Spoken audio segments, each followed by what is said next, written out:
Assalamualaikum warahmatullahi wabarakatuh. Waalaikumsalam. Kami dari PNM Gelombang 9 kelompok 61 yang sudah Muhammad Malang akan mempresentasikan pemanfaatan limbah ternak sebagai sumber pupuk organik ramah lingkungan di Desa Tegal. Nah, di sini saya akan menjelaskan tentang permasalahan lingkungan yang diakibatkan oleh sektor peternakan. Perlu mendapat perhatian semua pihak. Salah satu dampak yang terjadi akibat penanganan limbah peternakan yang tidak terdampak adalah emisi gas rumah CO2 dan CH4. Salah satu teknologi yang dapat didominasikan kepada peternak adalah teknologi pengelolaan limbah ternak secara terpadu. Penanganan limbah secara terpadu selain menghasilkan lingkungan yang baik juga akan menghasilkan suatu peningkatan nilai ekonomi pada limbah yang dihasilkan. Limbah organik yang dihasilkan dari industri peternakan dapat diolah menjadi beberapa produk yang mempunyai nilai ekonomi yang tinggi, seperti pupuk organik untuk limbah tanaman, kemudian dan biogas sebagai sumber energi alternatif.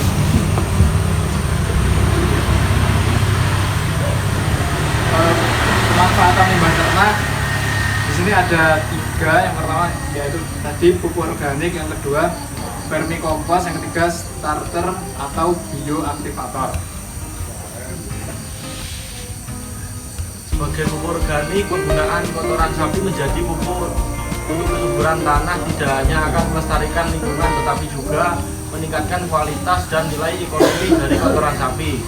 Pupuk organik ini dapat memperbaiki struktur tanah sebagai penyedia unsur hara, makro, dan mikro, menambah kemampuan tanah dalam menahan air, menambah kemampuan tanah untuk menahan unsur hara, serta sebagai sumber energi bagi mikroorganisme.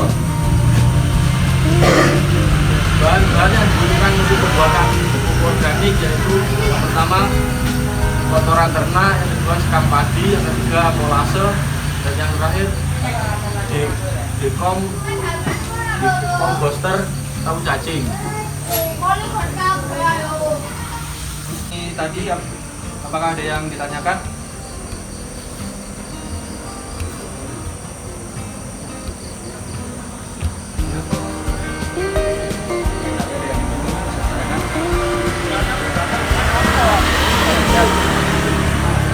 Istilah-istilah yang secara tidak tadi mungkin bisa dijelaskan apa itu kompos. Masalahnya kami kan nggak terlalu mengerti penjelasan ini kan mudah aja penjelasannya. Untuk tadi yang pemanfaatan limbah ternak itu kan ada 3, yang satu pupuk organik, yang kedua vermikompos, dan 3 starter biomass.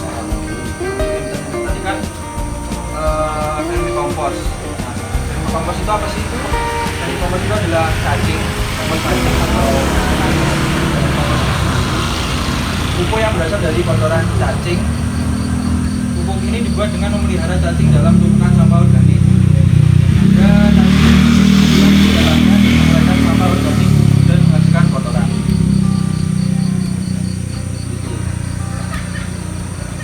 Ada lagi kotoran sapi, kotoran ayam,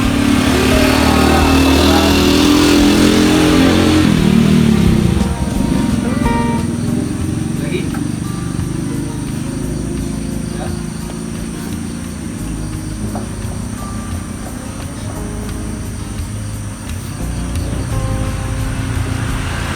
Ya. Kalau dari pengapresiasian tiga cara tersebut itu faktor yang paling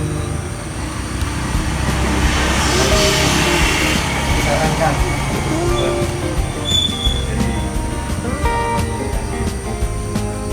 Sebenarnya untuk ketiga-tiganya tuh semuanya bisa ya kan, tinggal kita tuh bergantung dari kebutuhannya kita tuh seperti apa.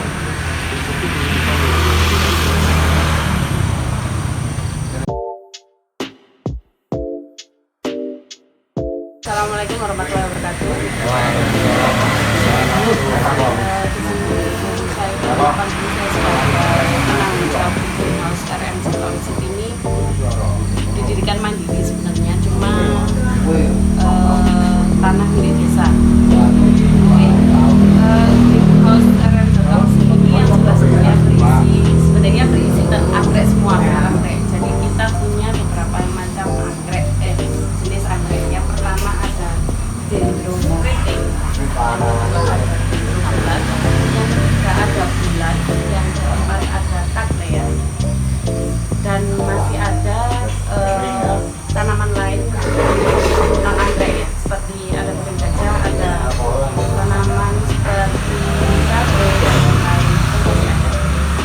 Untuk perawatannya kita perawatannya gampang sebenarnya, tergantung jenisnya. Kalau untuk jenis keriting itu dia tahan dendro itu tahan panas, asalkan anggrek itu satu tentunya, tidak mau terlalu panas juga tidak mau terlalu basah juga nggak mau. Dia mau lembab tapi nggak mau terlalu lembab. Jadi penempatan anggrek juga itu berpengaruh pertumbuhannya, karena kalau dia diletakkan tidak sesuai dengan apa itu ya, kalau disiram tidak langsung memuai ke bawah, itu nanti lama-lama akarnya akan busuk. Jadinya kita ada ditempel bisa. Yang jelas kita menggunakan pakis untuk nempel.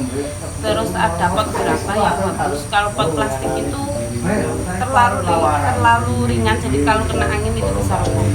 Karena jenis-jenis dendro itu bisa tinggi sampai 2 meter lebih.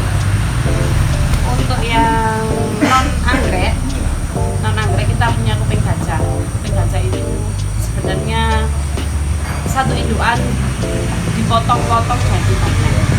Lalu yang lainnya kita perawatan. Mungkin kalau di peternakan yang masuk itu ada pupuk yang bisa digunakan itu di non anggrek ya, seperti kuping gajah, seperti pucuk merah dan tanaman lainnya yang non anggrek itu bisa menggunakan pupuk kandang. Kalau anggrek kita menggunakan kimia.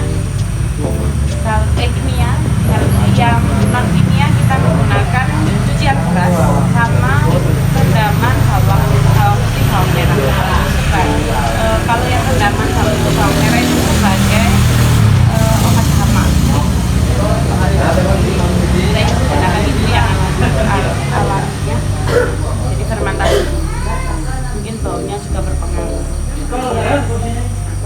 Kemudian kalau yang mau ada yang sekitar anggrek, pemasarannya kita lewat sosial media ya. Ada seller kita juga diambil seller. Terus pemasaran lewat sosial media lainnya, kira seluruh Indonesia tidak anggrek. Targetnya kalau di desa itu sebenarnya didirikannya Greenhouse ini sebenarnya membuka lapangan pekerjaan sebenarnya, karena dari bibit botol itu kita pindah ke tresemmai yang menggunakan moss ya, menggunakan moss. Nanti setelah agak besar sudah menggunakan pakis cacah, nanti setelah besar lagi menggunakan media alam. Itu yang bisa saya sampaikan. Sifatnya biasanya menggunakan apa, Mbak? Kita pengiriman kalau area Malang menggunakan ekspedisi, kadang kita antarkan kalau masih area Malang. Kalau di luar area Malang kita menggunakan ekspedisi. Kita bisa sampai pokoknya tinggi maksimal yang bisa kita kirim itu kalau pakai kargo itu 2 meter. Kalau beratnya nggak ada. Kita kalau anggrek itu kita pakai kardus bekas rokok itu jadi dibentuk ulang sesuai dengan panjang lebarnya punya anggrek.